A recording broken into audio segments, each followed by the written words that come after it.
Building an indie business in the center of venture capital. I am Alex Edmonds, also known as SupremeRumHam on the internet, and this is the Building an Indie Business podcast.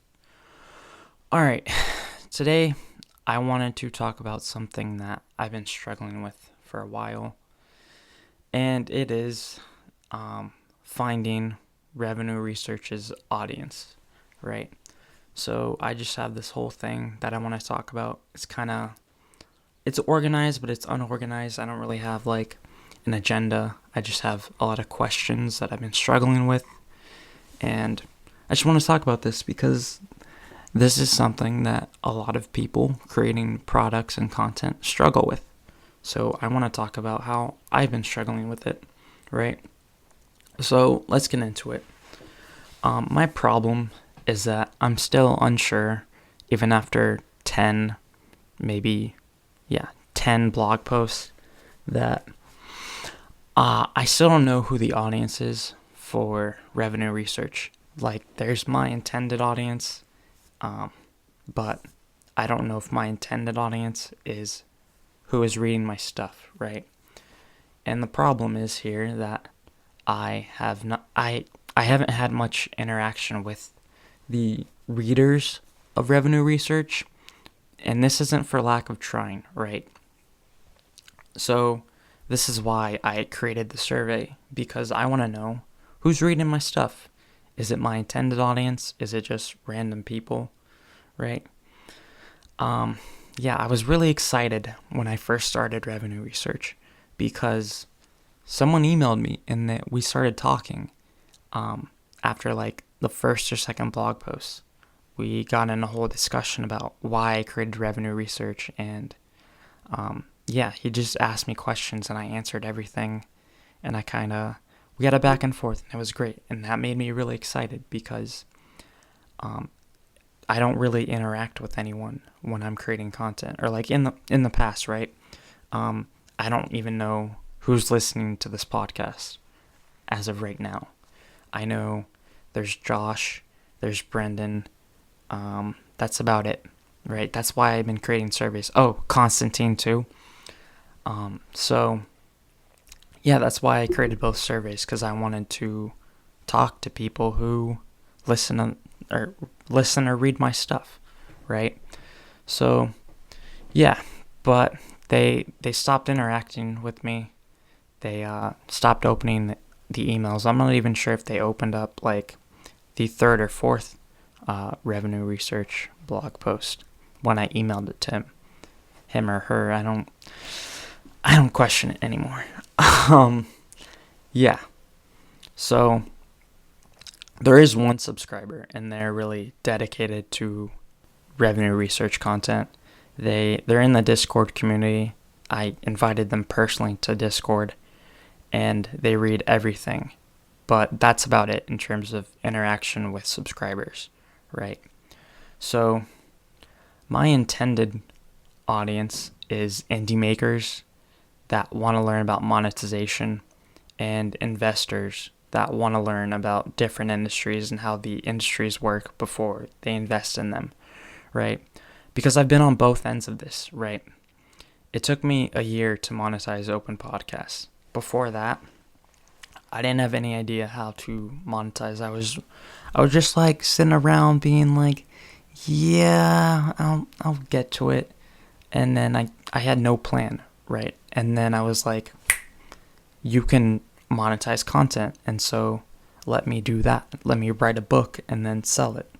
And then that way I can also grow open podcasts, because people will buy the book and then come to open podcasts. So that was my way of monetizing open podcast and growing it at the same time, right?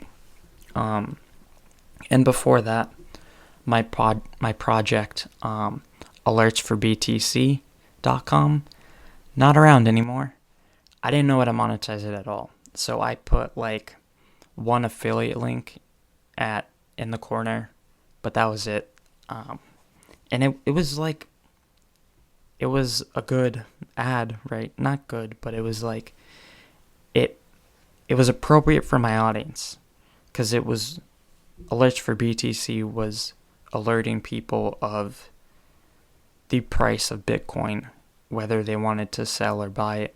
And then the ad was for the Brave the Brave browser. And so there's a cryptocurrency component to that browser. And so I thought it fit, right? And it's all about privacy. And people who are into Bitcoin are usually into privacy, right? So I thought it was a good fit. And then I've also missed out on several investment opportunities because I didn't understand the business model of the company and how they made money. So now, even before revenue research, I was searching like how different industries make money. Some of the very first articles or blog posts of revenue research were very easy for me to write because I was already looking up this stuff. I was looking up how athletes make money. I was looking up how free apps made money. I already knew that. I had, what did I have already? I had the movie theater one all ready to go. I just had that in my brain because I remember years ago looking that up and seeing how they made money. So yeah, it wasn't very research heavy at the beginning, and that's why I was able to pump out content like every other week. And then once I needed to research the things, that's when I started to push back and maybe every other week, and now it's whenever I feel like, whenever I finish it, right? Okay, so yeah, I also know that other people have missed out on investment opportunities as well because they didn't understand the business model. I know people that didn't invest in e-commerce because they didn't know how those companies made money. And then I also know that people missed out on investing in social media because they didn't know how the social media platforms made money, right? Now we all know, right? And so it makes me question things. I'm like, is my intended audience the right audience? Is my intended audience the people who are seeing my work? Because I don't know.